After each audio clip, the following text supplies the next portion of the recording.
Bonjour tout le monde et bienvenue dans cette nouvelle vidéo consacrée à la version japonaise de Final Fantasy Brave Exvius. Avant d'entrer dans le vif du sujet, quelques news rapides concernant le précédent event Brave Exvius, qui était censé être présent depuis maintenant presque une semaine, et qui a été retardé pour cause de divers problèmes. Bref, donc ça a été annoncé sur le Twitter officiel. L'event revient dès demain, le 23 février 2017.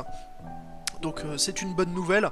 Malheureusement, pour ma part, je ne pourrai pas vous faire une vidéo rapidement de ce machin-là, puisque je vais être indisponible jusqu'à la fin de la semaine, donc il faudra attendre la semaine prochaine si vous voulez voir sur ma chaîne YouTube des images en action des nouveaux personnages de cette bannière dans la zone de cet event.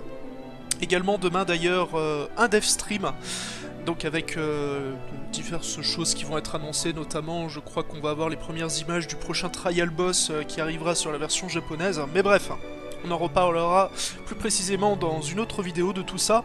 Aujourd'hui donc on va parler d'un autre event là qui est arrivé, un event de raid depuis le 20 février et qui va durer jusqu'au 28 février. Donc j'en avais déjà parlé dans une précédente vidéo. Il y avait eu un concours de dessin qui avait été organisé à la fin de l'année dernière pour la version japonaise de Final Fantasy Brave Exvius, et qui donc permettait aux gagnants de ce concours de dessin de voir leur personnage directement intégré au jeu. Donc c'est désormais chose faite. Alors on a 6 nouveaux personnages jouables qui ont été rajoutés, et 3 autres concept art dessins donc de jeunes joueurs de Brave Exvius qui servent de boss pour cet event. Voilà. Donc ici, au milieu, c'est les 3 boss, et autour, c'est les 6 nouveaux personnages.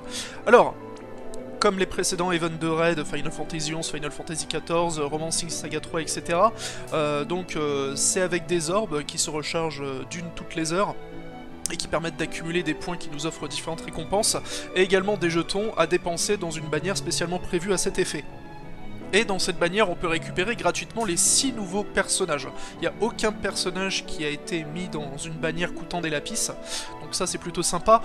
La contrepartie par contre, eh bien, c'est que ce ne sont pas des personnages terribles. Alors j'ai déjà monté le natif 5 étoiles au niveau max, mais pas les autres, et bon, étant donné qu'ils sont pas très intéressants, je ne vais pas les montrer en combat, donc on va plutôt passer, tiens, sur un truc que je n'ai pas l'occasion de montrer souvent, mais c'est ce menu là, pour voir un peu les animations des personnages, parce que oui, sur la version japonaise, on a ce petit bouton qui permet de voir les différentes animations d'un personnage, ce qui est assez sympathique. Et puis on va parler très rapidement de leurs compétences sur ce menu là. Donc on va commencer par ce monsieur qui s'appelle Greenfield. Donc alors, à l'exception d'un perso, ils sont tous natifs 4 étoiles et vont jusqu'à 6 étoiles.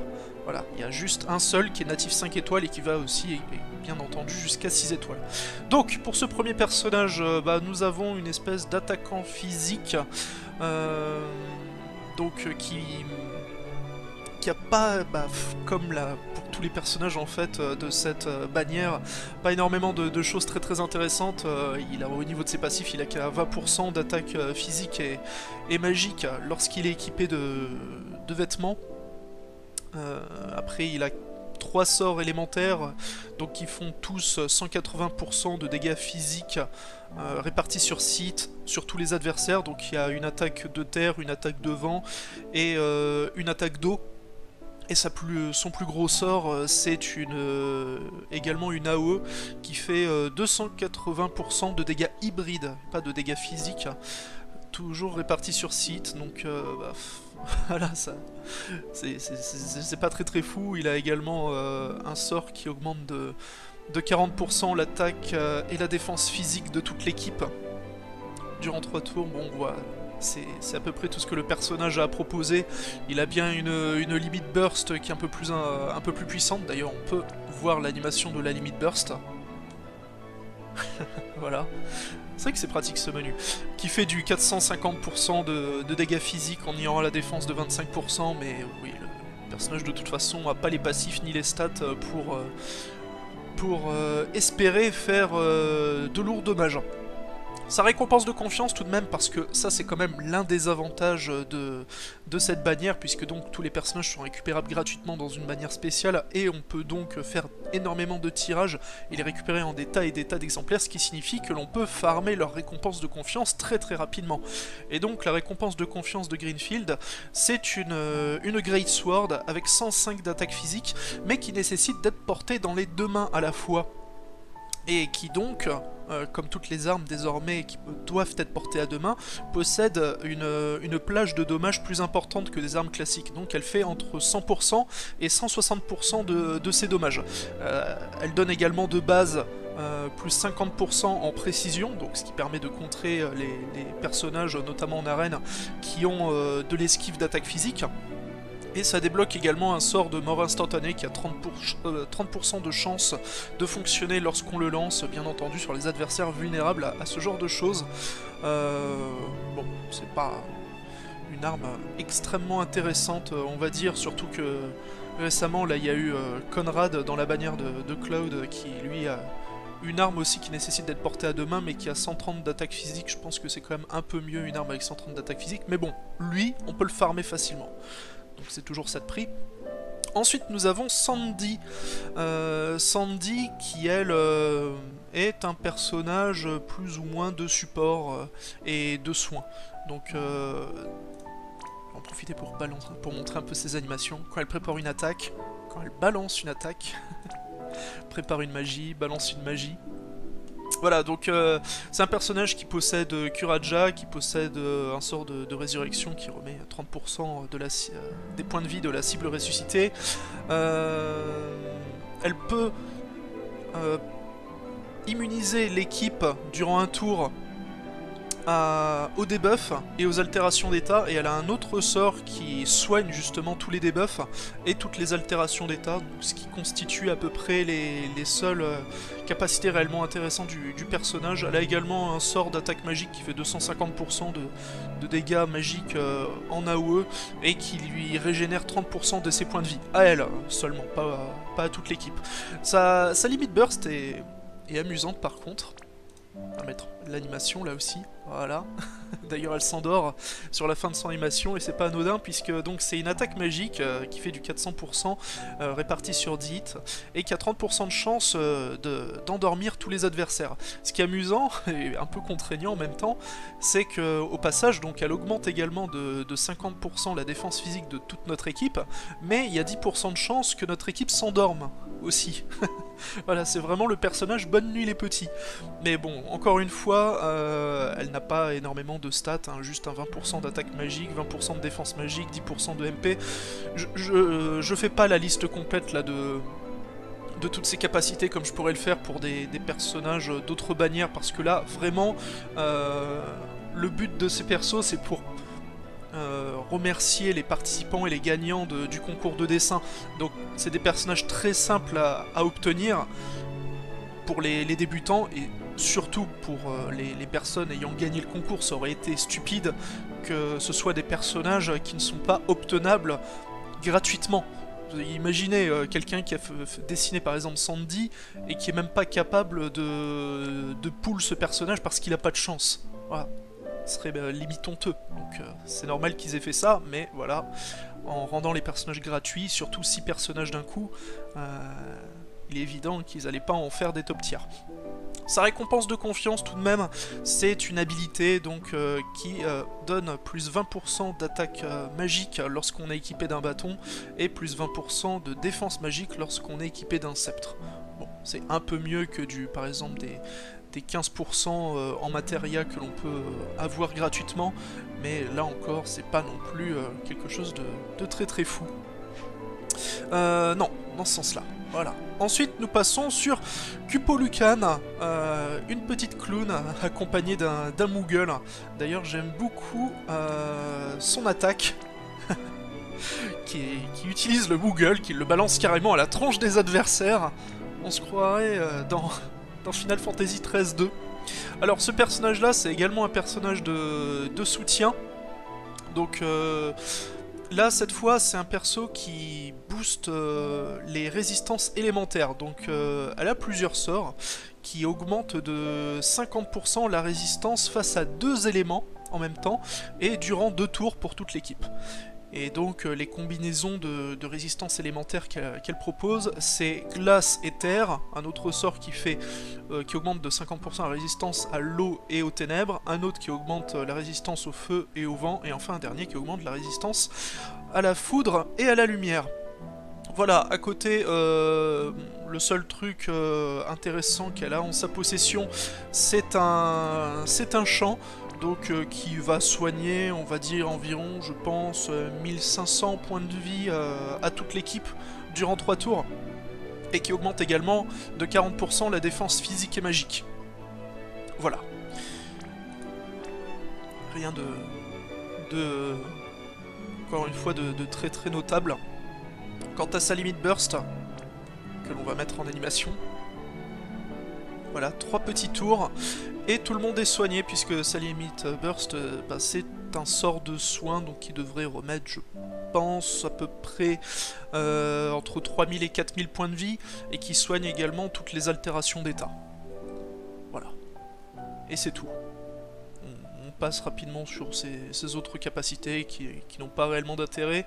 Et on va quand même mentionner sa récompense de confiance, qui est donc un sceptre, qui augmente de 18 l'attaque physique, de 36 l'attaque magique, également de 36 la défense magique, et qui augmente de 10% les points de vie. D'ailleurs, c'est un bâton ou un sceptre? Non, je crois que c'est un bâton, pardon.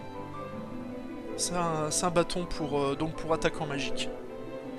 Voilà.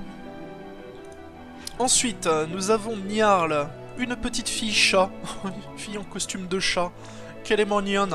D'ailleurs, quand on voit le dessin d'origine, c'est autant les autres dessins qui ont gagné le concours, c'était des personnes plutôt douées en dessin, hein, mais ce dessin-là, c'était fait certainement par un très jeune enfant de 4 ou 5 ans, donc c'est mignon aussi qu'ils aient fait gagner vraiment de très jeunes participants pour ce concours, et c'est plutôt cool de leur part d'ailleurs. Donc, ce personnage, c'est aussi un personnage qui peut un peu soigner, et également buffer l'équipe. Donc elle a Kuraga, Kura, Protectga, Shelga. Donc je rappelle, Protectga c'est 40% de défense physique sur toute l'équipe durant 3 tours, et Shelga c'est pareil, mais pour la défense magique. Elle augmente son attaque et sa défense magique de 30% lorsqu'elle est équipée d'un chapeau. Elle n'a pas grand chose de plus comme boost de stats. Par contre, elle a une immunité totale à toutes les altérations d'état, ça c'est tout de même à noter. En capacité spéciale, elle a plus ou moins l'équivalent d'un Kuraja, mais donc qui n'est pas dual castable puisque c'est une capacité spéciale. Elle a aussi un sort qui booste de 40% la défense physique et magique de toute l'équipe durant 3 tours, donc le cumul de Protectga et de Shelga en un seul sort, mais qui coûte forcément plus de MP, et également un sort qui diminue de 40% l'attaque physique et magique de tous les adversaires. Et bon, le seul sort offensif qu'elle possède, c'est un sort qui fonctionne de manière aléatoire. En fait, il y a 15% de chance pour qu'elle fasse que 1% de ses dommages. Elle a 60% de chance de faire 120% de dommages. De dommages magiques d'ailleurs, j'ai oublié de le préciser. C'est de l'attaque magique. Et elle a 25% de chance de faire 500 de dégâts magiques. Donc là, c'est un multiplicateur un peu plus sympathique. Mais bon, 25% de chance, et surtout, c'est pas un personnage ayant de très bonnes stats. Sa limite burst, c'est également une attaque magique qui fait 270% de dégâts répartis sur 10 hits en AOE, et qui diminue de 40% la défense... l'attaque physique et magique de toutes les cibles. Et qui soigne également de 50% les points de vie de toute l'équipe. Donc c'est une limite burst pas trop mauvaise, on va dire. Et tiens d'ailleurs... l'animation de sa limite burst. Ils se sont fait plaisir les développeurs pour le coup. L'appel du troupeau de chats. D'ailleurs, sa pose de victoire est pas mal aussi. Voilà, tous les chats qui viennent l'entourer, c'est très mignon. Et donc, sa récompense de confiance, c'est des vêtements qui donnent 12 points de défense physique, 20% d'attaque magique et 20% de défense magique. Ce qui est pas trop mal, on va dire, pour un objet gratuit. Ensuite, nous avons Ashtorose. Ashtorose, eh bien, c'est peut-être l'un des personnages que l'on peut estimer être les plus intéressants de cette bannière gratuite. Donc, là encore, natif 4 étoiles, hein, qui va jusqu'à 6 étoiles, je le reprécise, hein, c'est tous des personnages qui sont capables d'aller jusqu'à 6 étoiles. Donc là, c'est une attaquante physique, qui n'a malheureusement que très peu de passif d'attaque, elle a juste un malheureux 10% d'attaque physique, rien de plus. Mais qui est surtout spécialisée dans les attaques de poison. Alors elle a toute la panoplie de sorts de poison, hein, bio, bioga, biora. Elle peut également soigner l'altération d'état poison, l'altération d'état virus. Bon, ça c'est pas très intéressant. Ah non, mais d'ailleurs, je dis une bêtise, elle a pas que 10% d'attaque physique, elle a un autre 20% d'attaque physique, j'avais pas fait attention. Mais elle a un passif qui lui augmente de 100% sa résistance à l'altération d'état virus, et ça donne également 20% d'attaque physique. Donc au total, 30%, pardon. 30%, bon ça reste malgré tout assez faible. Et après elle a plusieurs capacités spéciales qui font des dégâts à la fois de ténèbres et de poison. Donc elle a par exemple un 200% de dégâts physiques sur une seule cible, mais qui a 99% de chances d'infliger poison. Donc c'est plutôt bien lorsque vous avez envie d'infliger à coup sûr cette altération d'état sur un adversaire qui serait sensible à ça. Pourquoi pas. Elle a quasiment la même chose que Warrior of Light au niveau des debuffs, puisqu'elle a un debuff qui enlève 40% de défense physique et magique à tous les adversaires durant 3 tours, au lieu de 45% pour Warrior of Light, et un autre sort qui diminue de 40% l'attaque physique et magique de toutes les cibles, également durant 3 tours. Donc ça c'est plutôt cool. Et son plus gros sort, eh bien c'est une attaque toujours physique, qui fait 140% de dégâts en ignorant la défense de 50%, et qui diminue de 50% la résistance aux ténèbres. Voilà. Après, bon, de base, elle possède que 2 sorts qui font des dégâts de ténèbres. Un premier qui fait 10 000 de dégâts de ténèbres, fixe, et un autre qui fait juste 120% de dégâts de ténèbres et qui a 30% de chance d'empoisonner, donc pas très puissant. Par contre, bon, sa limit burst, eh bien c'est du 300% de dégâts physiques en AOE répartis sur 5 hits, et qui diminue de 40% toutes les stats des adversaires durant 3 tours, et qui leur met également 4 altérations d'état aléatoires. Donc là aussi, une limit burst pas trop mal. Et sa récompense de confiance, qui est certainement l'une des meilleures récompenses de confiance que ces personnages gratuits peuvent nous proposer. Donc c'est une arme, une dague plus précisément, qui a 72 d'attaque physique, 48 d'attaque magique, et qui fait des dégâts de ténèbres. Voilà, et qui a également la particularité d'augmenter de 25% la résistance au poison, au sommeil, à la paralysie, à la confusion et à la pétrification.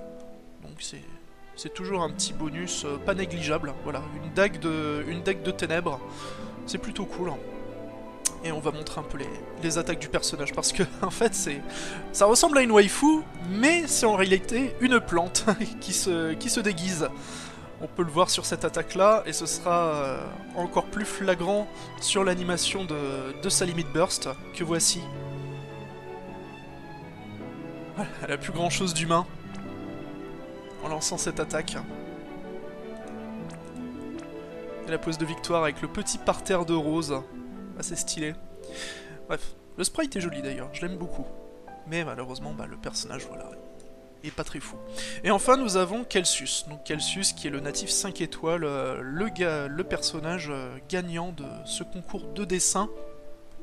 Donc forcément comme c'est le gagnant, il est tout de même un peu plus intéressant. D'ailleurs, étonnamment, les chances de drop ce natif 5 étoiles dans la bannière spéciale sont quand même assez élevées. Je trouve plus élevées que dans les précédentes... bannières de raid où on pouvait également pull des natifs 5 étoiles, genre avec Hunter Laswell ou Yashtola. Là, j'en ai chopé vraiment une bonne cargaison déjà de Kelsus. Donc, Kelsus, qu'est-ce qu'il est capable de faire? Eh ben, c'est une sorte d'attaquant physique qui a pour mécanique principale de se servir de sa limit burst pour se booster et accéder à sa plus grosse attaque. Alors d'abord, au niveau de ses passifs, ben, pour un attaquant physique, ça reste un peu faible puisqu'il a que 30% d'attaque physique. Et là, je n'oublie pas un autre passif. Non, je n'oublie pas d'autres passifs. C'est bien le seul passif d'attaque physique qu'il a en sa possession. Par contre, le personnage, il a dual de Knuckle, donc c'est-à-dire qu'il peut porter 2 points en même temps.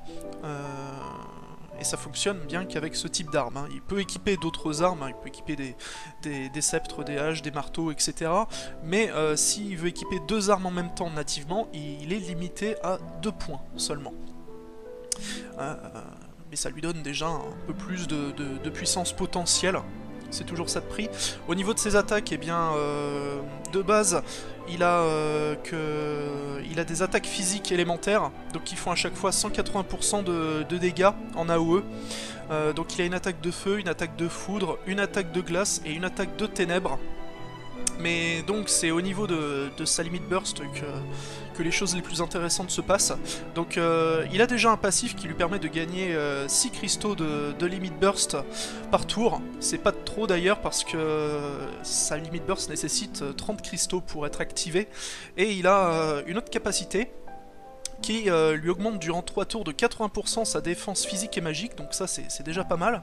Ça lui met aussi une assez grosse régène de points de vie, au moins un bon 2000-2500 points de vie par tour, donc durant 3 tours. Et ça lui augmente également de 200% sa vitesse de remplissage de limit burst. Donc bah, finalement, il pourra a priori la lancer assez souvent, cette fameuse limite. Je montre un peu ses attaques au passage. Voilà, assez stylé quand il balance une magie, fait une espèce de Kamehameha. Et donc voilà, l'animation de sa limit burst. En fait, sa limit burst, donc, c'est juste un boost. Un boost qui augmente durant 3 tours de 130% son attaque physique et sa défense physique et magique. Donc 130%, c'est quand même un joli boost. Et ça lui débloque également, durant 3 tours, sa plus grosse attaque, qui est du 500% de dégâts physiques sur une seule cible. Donc 500%, c'est un multiplicateur plutôt correct. Malheureusement, c'est quand même assez contraignant pour y avoir accès, hein, donc, puisqu'il faut lancer sa limit burst, et c'est un sort auquel on n'a pas accès en permanence. Mais voilà, c'est ce que propose ce personnage. Sa petite pose de victoire, qui est très cool aussi. Et donc sa récompense de confiance, eh ben, c'est un accessoire qui augmente de 15 points la défense physique, de 15 points la défense magique, qui donne accès à la capacité pour scanner une cible, pour voir donc ses statistiques, et qui augmente également la jauge de limit burst à tous les tours, pour l'équivalent de 2 cristaux de limit burst. Voilà donc pour les personnages. Alors voilà, de mon côté, comme j'ai dit au début, il n'y a que Kelsus que j'ai pour l'instant monté au niveau max. Parce que bon, 6 nouveaux persos, même si on récupère des cactuars dans la bannière spéciale de l'event, ça reste quand même assez long à monter, d'autant plus que les 6 personnages demandent des matériaux d'éveil classiques pour passer d'un niveau de rareté à l'autre, et non pas des matériaux qui seraient spéciaux à cet event, donc ça reste quand même assez coûteux, et vu le manque d'intérêt des personnages, et ben, j'ai pas forcément envie de bouffer tous mes stocks immédiatement, hein, j'espère que vous comprendrez. Donc c'est pour ça que je vais pas les montrer en action, mais bon, je pense que vous avez compris que leur intérêt en tant que personnage est quand même largement limité si vous n'êtes pas débutant sur la version japonaise de Brave Exvius. On va tout de même aller faire un petit tour sur le combat de boss donc de cet event, qui donc comme d'habitude est réparti en plusieurs niveaux de difficulté. On va se concentrer sur le dernier niveau de difficulté, mais là, comme tous les précédents events de raid, ce n'est pas un combat qui posera énormément de problèmes.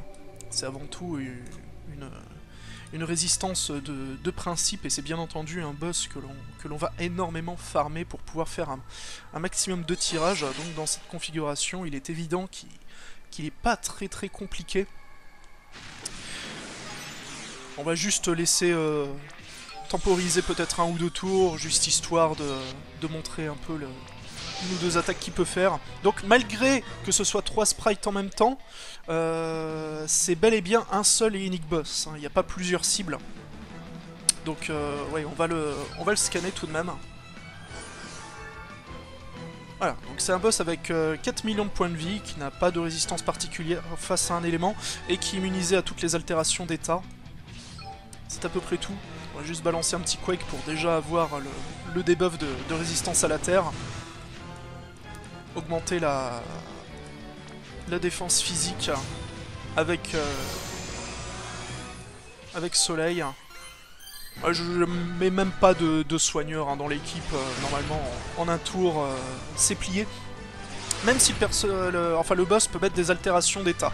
Voilà, il a mis aveuglement sur Warrior of Light, mais il peut également infliger confusion, donc c'est peut-être la seule chose un peu dangereuse, mais sinon voilà, il fait plusieurs attaques sur les différents personnages, qui peuvent frapper si on ne se protège pas et qu'on ne le débuffe pas, à environ 3000 de dégâts. Mais bon, rien de très insurmontable pour quelqu'un qui aura déjà quelques heures de jeu sur Brevegus. On va donc balancer la sauce et le boss devrait tomber comme une mouche en un seul et unique tour. Je pense que c'est un au revoir. Voilà. Bon là oui, vous serez peut-être tenté de me dire « Ouais mais tu utilises une équipe vraiment énervée avec de grosses stats, c'est normal que tu le déglingues et tout, montre ça avec des personnages plus modestes. » Oui, c'est quelque chose que j'aime bien faire, mais pour les combats qui représentent quand même un petit peu d'intérêt ou du challenge, là encore une fois c'est un combat de raid, donc volontairement pas très dur, en plus qui est à destination je pense de plus ou moins de joueurs débutants ou de personnes voilà, qui voudraient récupérer rapidement les 6 nouveaux personnages de cette bannière, donc vraiment le niveau de difficulté est au minimum. Donc pas d'intérêt d'essayer d'utiliser une autre composition pour s'amuser avec ce boss. Bon alors au niveau des récompenses, comme d'hab on a des matériaux d'éveil, des coupons de tirage gratuits, des trusts Moogle, des recettes de craft, et vers le bas des pots magiques. D'ailleurs, comparé au précédent raid, là ils ont augmenté le nombre de points nécessaires pour obtenir le Trust Moogle 10%. Avant le Trust Moogle 10%, il était juste avant le début des pots magiques. Là il se situe un peu plus loin. Bon, dans les faits ça ne changera pas grand chose, ça m'empêchera pas de l'obtenir. On va faire un rapide tour tout de même sur les recettes de craft justement qui nous sont proposées en récompense durant cet event. Donc nous avons un point qui a 52 d'attaque physique, 28 de défense et 28 de défense physique. Rien de très particulier, pas d'éléments ou d'altération d'état. Ensuite un bâton avec 2 petits points d'attaque physique, en plus je dis bâton, non, sceptre, pardon. Donc 2 petits points d'attaque physique, 12 points de défense physique, 48 points de défense magique, donc c'est un sceptre pour les soigneurs, et qui augmente également de 20% la résistance à la lumière. Bon ça c'est pas trop mal, pourquoi pas. Ensuite nous avons un casque qui donne 26 de défense physique et qui immunise à l'aveuglement. Un habit qui augmente de 20 la défense physique, de 32 la défense magique, et qui met autoprotect. Donc c'est un buff qui s'active uniquement en combat et qui donne plus 20% de défense physique supplémentaire, sauf que c'est un buff qui se fait forcément écraser par n'importe quel autre buff plus puissant. Et enfin en accessoire, nous avons un accessoire qui donne 5 petits points d'attaque physique, 10 de défense physique et 5% de points de vie.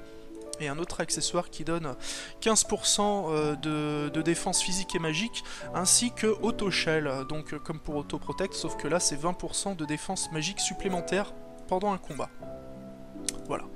Et donc, pour en terminer rapidement, on va aller faire un petit tour dans la bannière spéciale. Donc, comme je l'avais dit, depuis une dernière mise à jour qui a concerné l'event de raid, pardon, Romancing Saga 3, on peut faire 50 pools d'un coup, ce qui est quand même beaucoup plus pratique.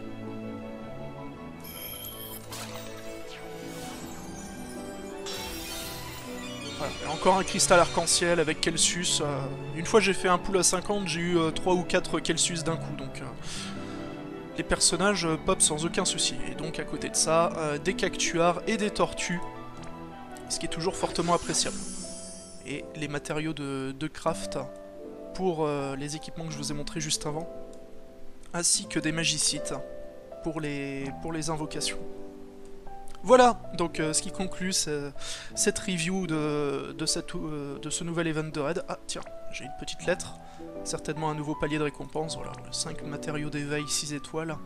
Super, merci beaucoup jeu. Donc, eh bien, c'est ici que je vais vous laisser. Je vous fais des bisous moustachus à toutes et à tous. Peut-être que demain, donc, je sortirai une vidéo, si j'ai le temps, pour faire un récapitulatif du dev stream qui aura lieu, donc, normalement, de 13h à 14h, heure française, et qui va donc parler des prochaines choses à venir sur la version Jap. Si j'ai pas le temps, eh ben tant pis. J'en parlerai éventuellement sur Twitter, ou bien je ferai une vidéo en décalé en début de semaine prochaine.